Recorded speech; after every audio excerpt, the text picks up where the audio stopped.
ఇది శ్రీమద్ వాల్మీకి రామాయణమునందలి సుందరకాండము యథాతథ అనువాదము 2వ సర్గము ప్రారంభము. మహాబలశాలి అయిన హనుమంతుడు ఇతరులు ఎవ్వరికీ దాటశిక్ష్యము కానటువంటి సాగరాన్ని అవలీలగా లంఘించి స్వస్థచిత్తుడై తిన్నగా త్రికూటాచల పర్వత శిఖరముపై ఉన్న లంకా నగరమును పరివీక్షించారు స్వామి. పరాక్రమశాలి అయిన ఆ హనుమంతుడు త్రికూటాచల పర్వతము మీద నిలిచి ఉన్నటువంటి దివ్య వృక్షములను చూచి ఆశ్చర్యచకితుడైనాడు. ఇంతలో తాను నిలిచి ఉన్న పర్వతము పైభాగమున ఉన్న వృక్షములు ఒక్కసారి అలా చిలించటం వలన వృక్షముపై ఉన్నటువంటి పుష్పములు జలజల రాలినాయి. ఒక పుష్పరథంలా పుష్పమయ విగ్రహుడిగా స్వామి ప్రకాశించారు. మిక్కిలి పరాక్రమము కలిగినటువంటి వాడు ఆంజనేయ స్వామి. ప్రజ్ఞాశాలి అయిన హనుమంతుడు 100 యోజనముల సముద్రమును అవలీలగా లంఘించినప్పటికీ కూడా కించిత్ అలసట ఏమాత్రము పొందలేదు. చెక్కు చెదరలేదు. ఆయన ఒక్క నిట్టూర్పు అయినా విడువలేదు. స్వామివారు అనుకున్నారట, 100 కొలది యోజనముల దూరమైనను నేను అవలీలగా లంఘించగలను, కేవలము ఒక్క 100 యోజనముల పరిమితమైన ఈ సాగరము నాకొక లెక్కయా అన్నట్లుగా స్వామి ఒక్కసారి ఆనందించారు. మారుతి పరాక్రమవంతులలో శ్రేష్ఠుడైనటువంటి వాడు కనుక, ఎగిరి అంటే లంఘించేటువంటి వారిలో సర్వోత్తముడు కనుక, మహావేగము కలవాడైన ఆ మహానుభావుడు మహాసముద్రమును లంఘించి అలవోకగా లంకకు చేరారు స్వామి. అక్కడ ఉన్నటువంటి వనములు చల్లని పచ్చిక బయళ్ళు కలిగి సుగంధ పరిమళాలు వెదజల్లుతున్నాయి. వాటి మధ్యన అక్కడ గండశిలలు, ప్రశస్తమైనటువంటి వృక్షములు తేజోవంతమై విలసిల్లినాయి. ఆ వనములందు ఆంజనేయ స్వామి ఆనందంగా సంచరించాడు. వనచారి కదా స్వామి. వానరోత్తముడు మహా తేజస్వి అయినటువంటి హనుమంతుడు చెట్ల మధ్యలో, పర్వతముల మీద, పుష్పించినటువంటి వనముల మధ్య ఒక్కసారి ఆనందపారవస్యంతో తిరిగారు. పవనతనయుడు ఆ త్రికూట పర్వతముపై సంచరిస్తున్నప్పుడు అచటి వనములను, ఉపవనములను, ఆ పర్వత శిఖరముపై ఉన్నటువంటి లంకను తిలకించారు. ఆ కపివరుడు అక్కడ దేవదారు వృక్షములను, కొండగోగు చెట్టను బాగుగా పుష్పించి కళకళలాడుతున్న ఖర్జూరపు చెట్లను, మోరటి నిమ్మ వృక్షములను, కొండమల్లె మొగలి పొదలను, సువాసనలను వెదజల్లే పిప్పిల చెట్లను, కడిమి, ఏడాకుల అరటి, వేగిస, కాంచన వృక్షములను, పుష్పించిన గన్నేరు చెట్లను, పూలభారముతో వంగినటువంటివి, కొన్ని మొగ్గలు తొడిగినటువంటివి, వివిధములైనటువంటి పక్షులతో నిండినటువంటివి, గాలి తాకిడికి తల ఊపుచున్నటువంటి ఆ అందమైన వృక్షములను ఆంజనేయ స్వామివారు తిలకించారు. హంసలతో, కారండ పక్షులతో కూడి ఉన్న కొలనులు, పద్మములతో, కలువలతో ప్రకాశించేటువంటి దిగుడుబావులు, రమ్యములైన వివిధములైనటువంటి విహార ప్రదేశములు, అన్ని ఋతువులయందు పుష్పించి ఫలించు వృక్షములు, వాటి చుట్టూతా వ్యాపించినటువంటి వివిధ జలాశయములు, మిక్కిలి మనోహరమైన ఉద్యానవనములను మహానుభావుడైన కపివరుడు సందర్శించారు. సర్వశుభలక్షణ సంపన్నుడైన హనుమంతుడు రావణుడిచే పరిపాలింపబడుతున్న లంకను మెల్లమెల్లగా సమీపిస్తున్నారు. కనుల విందు కావించే పద్మముల చేత, కలువల చేత కూడిన అగర్తలతో ఆ లంక విలసిల్లుతున్నది. సీతాపహరణ కారణముగా రావణుని చేత అది ప్రత్యేకంగా రక్షింపబడుతున్నది. లంకలో సీతమ్మ ఉన్నది కదా, ఎవరైనా సీతమ్మ కొరకై వస్తారేమోనని మరి భయపడ్డాడో లేక మరే కారణం చేతనో మరింత సైన్యాన్ని లంక చుట్టూతా కావలి ఉంచాడు రావణ బ్రహ్మ. కావలి ఉన్నటువంటి వారందరూ ఆ రాక్షసులు ఉగ్రములైన ధనస్సులను చేతబూని దాని రక్షణకై చుట్టూ సంచరించడం మొదలుపెట్టారు. బంగారపు ప్రాకారములతో ఉన్న మహాపురి కాంచన చారు మనోహర శోభితమై వెలుగొందుతున్నాయి. ఎక్కడ చూచినా బంగారమే. తలుపులు బంగారం, కాంచన ప్రాకారాలు ఆవృతమై శరత్కాల మేఘముల వలె స్వచ్ఛములై గ్రహ సదృశ్యములైన గృహములతో ఆ మహానగరం రమ్యంగా విలసిల్లటం మొదలుపెట్టింది. ఆకాశమును అంటేటువంటి హర్మ్యములు దీదీప్యమానంగా వెలుగొందుతున్నాయి. ఆ లంకా సామ్రాజ్యంలో స్వచ్ఛములైన విశాలములైన ప్రధాన వీధులు అలరారుతున్నాయి. తెల్ల తెల్లని మబ్బులు బోలిన పెద్ద పెద్ద భవనాలు, విశాలమైన తిన్నని వీధులు, మత్స్య మకర లతాది పతాకలు, ఎత్తున ఎగిరే కోట బురుజులు, ఏడంతస్తుల తెల్లని మేడలు, అసంఖ్యాకములై మహోన్నత రమ్యములతో పతాక ధ్వజములతో శోభిల్లుతున్నది. దివ్యములైన బంగారపు తోరణాలతో చిత్త విచిత్రములైన లతా పంక్తులతో ప్రకాశిస్తూ ఆ లంకానగరం స్వర్గములో ఉన్నటువంటి అమరావతిలా ప్రకాశిస్తున్నది. అలాంటి లంకాపురిని కపిశ్రేష్ఠుడు ఆనందముగా చూస్తూ ఉన్నారు.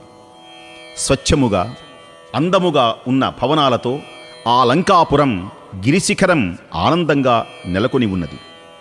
అందువలన హనుమంతుడు దానిని ఆకాశమున అలరారుతున్న నగరం అని ఒక్కసారి చూచాడట మహానుభావుడు. విశ్వకర్మచే నిర్మింపబడి రాక్షసరాజైన రావణునిచే పరిపాలింపబడుతున్న ఆ పురం ఆకాశాన తేలియాడుతున్నదా అనేటువంటి విధంగా ప్రకాశిస్తున్నది. అట్టి ఆ లంకను మారుతి సందర్శించారు. విశ్వకర్మ పూర్తిగా మనసు పెట్టి నిర్మించిన ఆ లంకాపురి కోట ప్రాకారం ఎలా ఉన్నది? ఒక సుందరిలా కనిపించింది ఆంజనేయ స్వామి వారికి. దేనికని అంటే ఆంజనేయ స్వామి స్త్రీమూర్తిని చూడడానికి వచ్చాడు గనక, యద్భావం తద్భవతి కనుక అసలు ఈ కోట ప్రాకారమే అందమైన ఒక స్త్రీలా ప్రకాశించడం మొదలుపెట్టిందట. ఆయన కంటికి అలా కనిపించింది. లంకాపురి కోట ప్రాకారం జఘనం నడుముగా, విపులములైనటువంటి అగర్తలలోని జలములే నూతన వస్త్రములుగా, శతఘ్నులు శూలములే కేశపాశములుగా, కోట బురుజులే కర్ణ ఆభరణములుగా కలిగి ఒక సుందరి వలె ఆ లంక ప్రకాశించింది. హనుమంతుడు అట్టి లంకాపురిని ఉత్తర ప్రాకారం చేరి సీతాదేవిని సందర్శించుట ఎట్లు అని ఆలోచించారు. మెల్లగా బయలుదేరారు. పించిన కాయము చిన్నది చేసి నలువంకల కలయచూచి త్రికూటాచల పర్వతము మీద విశ్వకర్మ చేత నిర్మితమైన రావణ పరిపాలిత లంకా సామ్రాజ్యాన్ని పరివీక్షిస్తూ మెల్లగా బయలుదేరుతున్నారు స్వామి. ఈ నగరం కైలాస శిఖర సదృశమై అంబరమును ఒరుసుకొనుచు ఎత్తైనటువంటి మహాభవనములతో ఆకాశము ఎగురుచున్నదా అన్నట్టు శోభిస్తున్నది. నాగుల చేత వ్యాప్తమైన పాతాళ నగరం భయంకరమైన రాక్షసుల చేత నిండి ఉన్నది. మిక్కిలి స్పష్టంగా చక్కగా నిర్మింపబడి ఊహకు కూడా అందనటువంటి శోభలతో విలసిల్లుతున్న ఈ నగరం పూర్వం కుబేరుడే అధిష్ఠించాడు. ఈ లంక మొత్తం కుబేరునిదే. మహాసర్పములచే గుహల వలె ఈ లంకాపురము కోరలు గలవారు, చేతిలో శూలములు పట్టుకున్నవారు, పట్టిసములు ధరించినవారు, శూరులు, భయంకరులు అయిన పెక్కుమంది రాక్షసుల చేత రక్షింపబడుతున్నది. ఈ లంక యొక్క మహారక్షణ వ్యవస్థను, దానిని చుట్టూగా ఉన్నటువంటి సాగరాన్ని చూచి కపివరుడు రావణుని భయంకర శత్రువుగా భావించి ఈ విధముగా అనుకుంటున్నారట. ఓహో, ఏమి ఈ లంకా నిర్మాణం! వాస్తులు కాని మరే కారణం వల్ల కాని ఈ లంకాపురముతో సమానమైనటువంటి పురము ఈ లోకమున లేనేలేదు. ఎంతటి ఆనందము, ఎంతటి వైభవం! వానరులు ఇక్కడికి వచ్చినప్పటికీ ఏమీ ప్రయోజనముండదు. దేనికని అంటే యుద్ధమున ఈ లంకను జయించడానికి దేవతలు కూడా శిక్షం కాదు. ఇతరులు ఎవ్వరు కూడా తేరిపార చూడడానికి కూడా సాహసించలేరు. కట్టుదిట్టమైన రక్షణ వ్యవస్థ. రావణుడు లంకాపురమును పాలించేటువంటి వాడు. ఏమి ఆ పరిపాలన, ఏమి ఆ శౌర్యం! రథగజ తురగ పదాతి దళముల యొక్క రణగణ ధ్వనులు, సుశిక్షితులైనటువంటి సైనికుల చేత రక్షింపబడుతున్నటువంటి ఈ లంక ఎంతటి వారికైనా ప్రవేశించడానికి శక్యం కాదు. శ్రీరాముడు ఒకే ఒక బాణంతో సప్త తాళములను భేదించారు. సప్త కులపర్వతములను భేదింపగలిగినటువంటి శక్తి ఉన్నది. ఆయన బాణం భూలోకమే కాక భువర్లోకమే కాక సప్తలోకములను చొచ్చుకొని పోయి పాతాళలోకమునకు కూడా చేరి మరల తిరిగి తూణీరల్లో ప్రవేశిస్తుంది. కానీ ఈ లంకలో ప్రవేశించాలి అంటే ఎంత సాహసం కావాలి? ఆశ్చర్యచకితుడైనాడు ఆంజనేయ స్వామి. రాక్షసులను జయించేటువంటి విషయంలో అసురీ ప్రవృత్తి కారణంగా సామోపాయము అవకాశమే లేదు. సామదాన దండోపాయములు సామ ఉపాయమునకు అవకాశమే లేదు. వీరు అర్ధసంపదలు కలవారగట వలన దానము ఇచ్చట పనిచెయ్యదు. దర్పితులు అగుట వలన వీరికడ భేదోపాయమునకు తావే లేదు. వీరు బుద్ధి పరాక్రమము కలిగినటువంటి వారు. ఇక యుద్ధమున వీరిని జయించటం ఎవరికైనా అసాధ్యమే. చతుర ఉపాయములని ఉంటాయి. సామ దాన భేద దండోపాయములు.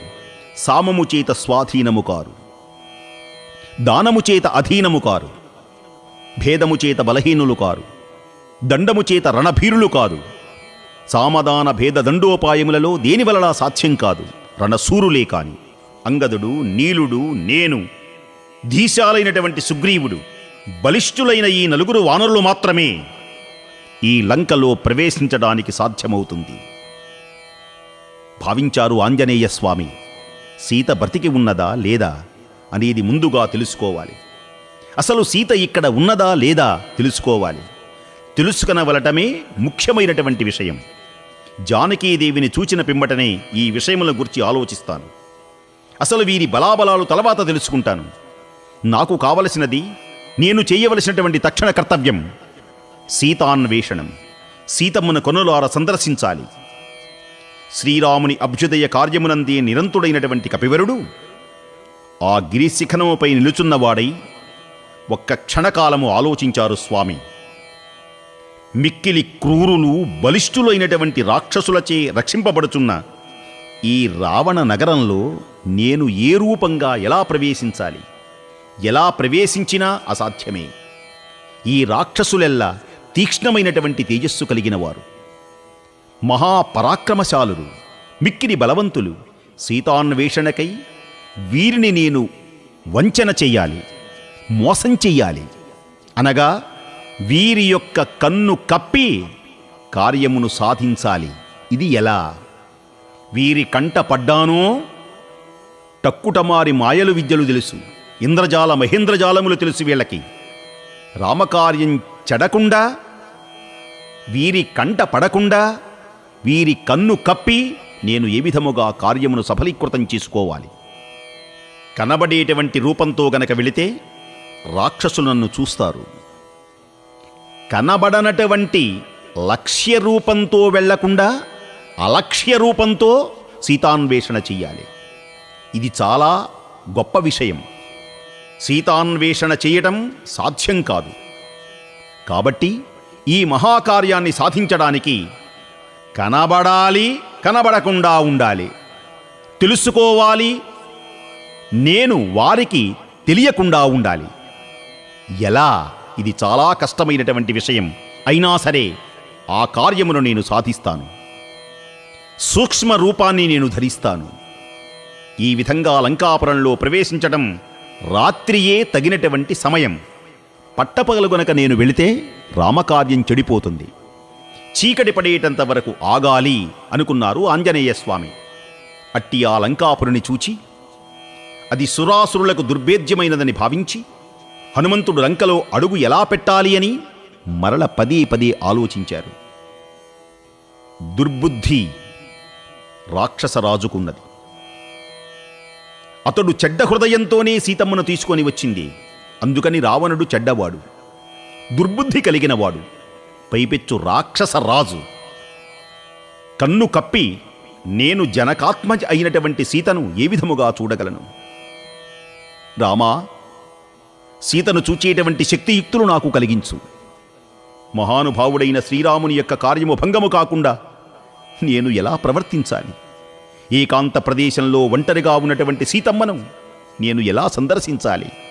రామా, స్థిరచిత్తములైనటువంటి పిరికి దూతను పొందట వలన సిద్ధములైన అనర్థములు కూడా దేశ కాలములకు విరుద్ధముగా చేయబడినవై సూర్యోదయ సమయమున చీకట్ల వలె నశించిపోతాయి. స్థిరచిత్తుడు లేనటువంటి వ్యక్తిని, పిరికివాడిని దూతగా పంపించకూడదు. స్థిరచిత్తము కలిగిన వాడినే దూతగా పంపించాలి. నేను ఎలా చెయ్యాలి? ఈ కార్యమును నేను ఎలా చెయ్యాలి?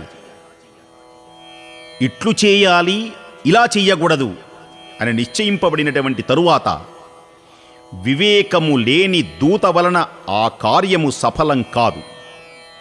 ఎందుకని అంటే తనకు ఏమీయూ తెలియకున్నను తానెంతో తెలిసినవాడని భావించి గర్వపడేటువంటి దూతలు కార్యములను చెడగొట్టుకుంటూ ఉంటారు. అహంకారము లేనివాడినై అత్యంత తెలివితేటలతో ఈ కార్యమును సాధించాలి. నా స్వామి కార్యము భంగము కాకుండా ఎట్లు? సీత జాడను తెలుసుకునేటువంటి ఉపాయమేమిటి? వీరి ముందర నేను అవివేకిని కాకుండా తెలివిగలవాడినై రామచంద్రమూర్తి నాకు వినియోగించినటువంటి ధర్మాన్ని నేను ఏ విధముగా చెయ్యాలి? ఇంత కష్టపడి సముద్రమును లంఘించానే, ఈ లంఘనము వృధా కాకుండా ఎలా సాధించాలి? నేను రాక్షసుల కంట కనకబడితే రావణ సంహారమును కోరుచున్న ప్రతిజ్ఞాశాలి అయినటువంటి శ్రీరాముని కార్యం వ్యర్థమైపోతుంది. రాక్షసులు పసికట్టకుండా రాక్షస రూపమును ధరించినను లంకలో ఎక్కడ నివసించినా అది సాధ్యం కాదు. ఇక వేరే రూపమును గూర్చి చెప్పవలసినటువంటి అవసరం లేదు. రాక్షసులకు తెలియకుండా ఈ లంకలో గాలించటం, అసలు నడవటం, ప్రసరించటం ఎలా? నేను తలుస్తున్నాను, నేను ఒక్కసారి ఆలోచిస్తున్నాను, ఇంకా ఆలోచించాలి. ఇచ్చట బలవంతమైనటువంటి రాక్షసులకు తెలియనిది ఏదీ ఉండదు. చీమ చిటుక్కుమన్నా రాక్షసులకు తెలుస్తుంది. నేను శత్రువుని అని రాక్షసులకు తెలిసిన మరుక్షణంలో రామకార్యం చెడిపోతుంది. నేను ఏమి చెయ్యాలి? నేను ఇక్కడ పెద్ద రూపంతోనే దాగి ఉంటే నాకు మరణం తప్పదు. మీదు మిక్కిలి రాముని యొక్క కార్యం చెడిపోతుంది. అందువలన రామకార్యార్థినై నేను నా నిజరూపమును కుదించుకొని సూక్ష్మరూపిణై రాత్రివేళ లంకలో ప్రవేశిస్తాను. సులభముగా చొరరాని లంకానగరమును రాత్రివేళ ప్రవేశించి రావణుని భవనమును పూర్తిగా గాలించి జానకీదేవిని సందర్శిస్తాను. మహానుభావుడు నిశ్చయించుకున్నాడు. ఎంత ఆలోచన చేశాడు మహానుభావుడు! ఒక కార్యమును సాధించాలి అంటే, అసలు ఒక వ్యక్తి సఫలీకృతం కావాలి అంటే ఆంజనేయ స్వామివారిలా ఆలోచించాలి. మూర్ఘంగా ప్రవర్తించకూడదు. నిశ్చయించుకున్నాడు మహానుభావుడు. సూక్ష్మరూపి అయి రాత్రివేళ సంచరించి సీతమ్మదాడ తెలుసుకుంటాను. ఈ విధముగా నిశ్చయించుకుని మహావీరుడైన హనుమంతుడు జానకీమాత సందర్శనమును కొరకై ఆరాటపడుచున్నవాడై సూర్యాస్తమయం అయ్యేటంత వరకు నిరీక్షించారు. సూర్యుడు అస్తమించాడు. ప్రదోష సమయం సమీపిస్తున్నది. చీకటి మెల్లగా ఆవహిస్తున్నది. సూర్యుడు అస్తమించగానే మారుతి రాత్రియందు మార్జాల ప్రమాణమున తన రూపమును ఒక్కసారి కుదించుకున్నాడు. మార్జాలము అని ఎందుకని పలికారు అంటే, ఈ సమయంలో వృష దంశకమాత్రస్సన్ ఇక్కడ ప్రయోగించినటువంటి పదం. అయితే ఒక ఆబోతు మీద ఉన్నటువంటి ఒక ఈగ అని ఒక అర్థం. ఇక్కడ పెద్దలందరూ నిశ్చయించినది ఏమిటి అంటే మార్జాల ప్రమాణము అన్నారట, పిల్లివలే. ఇక్కడ ఈ ఉదాహరణ చెప్పడానికి గల కారణం ఏమిటి అంటే, పిల్లికి ఒక రక్షణ ఉన్నది. ఎవ్వరితో కనబడకుండా, చడీచప్పుడు లేకుండా, ఎవ్వరి దృష్టిలో పడకుండా సంచరించేటువంటి స్వభావం పిల్లి యొక్క స్వభావం. హనుమంతుడు లంకలో ఎవరి కంటాబడకుండా సంచరించగలిగినటువంటి వారై సూక్ష్మ బుద్ధిగా భావించారు కనుకనే పిల్లి ప్రమాణంలో తన రూపాన్ని కుదించుకొని మహానుభావుడు బయలుదేరాడు. అది అర్థం. ఎవరి దృష్టిలో పడకుండా చడీచప్పుడు లేకుండా ఉండటమే దీని యొక్క లక్షణం గనక సూర్యుడు అస్తమించగానే మారుతి రాత్రియందు మార్జాల ప్రమాణమున తన రూపమును కుదించుకున్నారు. అప్పుడు అతని దేహం ఆశ్చర్యాన్ని గొలుపుతున్నది. ఇంత చిన్నవాడా, ఇంత చిన్నవాడా! ఇత పూర్వంలో చూచినటువంటి దేహం పెద్ద దేహం, పర్వతాకార సదృశురారైనటువంటి దివ్యమైనటువంటి దేహాన్ని మనం చూశాం. ఇప్పుడు సూక్ష్మమైనటువంటి రూపాన్ని చూస్తున్నాం. పరాక్రమశాలి అయిన హనుమంతుడు ఆ ప్రదోషకాలమున వేగంగా ఎగిరి బాగుగా విభజింపబడిన మార్గములు గల రమ్యమైన లంకాపురమును ఒక్కసారి ప్రవేశించారు. విశాలమైన తిన్నని వీధులు ఆశ్చర్యం కలిగినాయి. లంకాపుర ప్రాసాదముల వరసలో విస్తరించి ఉన్నాయి. అన్నీ ఒక వరసలో తీర్చిన గృహములు. దేనికని? విశ్వకర్మ చేత నిర్మితమైనది కదా ఈ దివ్యమైనటువంటి లంకాపురం. ప్రాసాదముల వరసలో విస్తరించి ఉన్నది. బంగారు వెండి స్తంభములతో, స్వర్ణ నిర్మితమైన కిరీటములతో గంధర్వ నగరముల వలె అద్భుత ఆవహమై ప్రకాశించింది. ఆ నగరములందలి భవనములు సువర్ణభూషితములై 7 అంతస్తులతో 8 అంతస్తులతో అలరారుతున్నాయి. వాటి భూభాగములు స్ఫటిక మణులతో పొదగబడి ఉన్నాయి. ఈ మహానగరాన్ని ఆంజనేయ స్వామి ఒక్కసారి తిలకించారు. ఆ నగరములో ఉన్నటువంటి రాక్షసుల యొక్క భవనములు, భూభాగములు వైడూర్య మనులచే చిత్రింపబడినవై, ముత్యముల యొక్క సముదాయముచే అలరారబడినటువంటివై ప్రకాశించినాయి. రాక్షసులు నివసించే లంకయందు గోపురములు బంగారముతో నిర్మింపబడి ఉన్నాయి. చిత్ర విచిత్రములుగా ఉన్నాయి. చక్కగా అలంకరింపబడిన లంకా పట్టణం ఆ దివ్యమైనటువంటి కాంతులతో, బంగారపు కాంతులతో, మణుల వైఢూర్యపు మణులతో ఆనందంగా ప్రకాశిస్తూ ఉన్నాయి. ఊహకంతని అద్భుతాకారము కలిగిన ఆ లంకను చూచి హనుమంతుడు విషాదానికి లోనైనాడు. దేనికని దుఃఖం? వైదేహీ సందర్శన కుతూహలుడై అమ్మను చూస్తాను అనే ఒక ఆనందం ఒక ప్రక్కన, ఎలా చూస్తానా, ఇంత భటుల చేత పరివేష్టితమైనటువంటి ఈ లంకలో ఎలా ప్రవేశిస్తానా, విషాదము వేరొక వంకన, తల్లిని చూచేటువంటి మహద్భాగ్యం నాకు కలుగుతున్నది కదా అనే కుతూహలము వేరొక వంక ఆంజనేయుని యొక్క మనస్సులో పెనవేసుకొనిపోయి ఉన్నాయి. రావణుడిచే పరిపాలింపబడుతున్న ఆ లంకాపురం స్వచ్ఛములైనటువంటి రాజప్రాసాద పంక్తులతో అలరారుతున్నది. అమూల్యమైన బంగారు కిటికీలతో, తోరణములతో విలాసిల్లుచున్నది. మిక్కిలి బలశాలురైన రాక్షసులతో కూడి ఉన్నది. అట్టి ప్రసిద్ధమైన లంకాపురిని మారుతి ఒక్కసారి చూచారు. ఆ సమయంలోనే వేల కొలది కిరణముగల చంద్రుడు నక్షత్రగణముల మధ్య విరాజిల్లుతూ వెన్నెల అనడి చాందనీతో లోకములను కప్పివేస్తున్నాడు. గగన మార్గంలో రజనీకరుడు వెలుగొందుతున్నాడు. తెల్లని పూర్ణ శశాంకుడు వెలుగొందుతున్నాడు. రజనీకరుని వెలుగులలో రజనీచరుల కంటపడకుండా ఎలా వెళ్ళాలా అని భావించాడు. ఆ తెల్లని వెన్నెల వెలుగు ఆంజనేయ స్వామి వారికి చంద్రుడే సహాయం చేస్తున్నాడా అన్నట్లుగా, ఇదిగో ఈ అందమైనటువంటి వెలుగులలో సీతమ్మను చూడవయ్యా, నా ముఖములాంటి ముఖము కలిగిన సీతమ్మను చూడవయ్యా అని నిండు చందమామ సహాయం చేస్తున్నాడా అన్నట్లుగా ఆ చందమామ గగన మార్గంలో ఉదయించాడు. ఉదయించి పైకి పైకి వస్తున్న చంద్రుని తెల్లని శంఖప్రభలు పాలవలే తెల్లని తామరతూడులతో శోభలతో ప్రకాశిస్తూ ఉన్నాయి. ఇంకను ఆ కళానిధి సరస్సున ఈదుతున్నటువంటి ఒక హంస ఎలా ఉంటుందో అలా గగన మార్గంలో చందమామ మనోహరంగా ఉన్నాడు. అట్టి అందమైన పూర్ణ శశాంకుని వానరవీరుడు ఆనందంతో ఒక్కసారి చూచారు. ఇది శ్రీమద్ వాల్మీకి రామాయణమునందలి సుందరకాండము యథాతథ అనువాదము 2వ సర్గము సమాప్తము.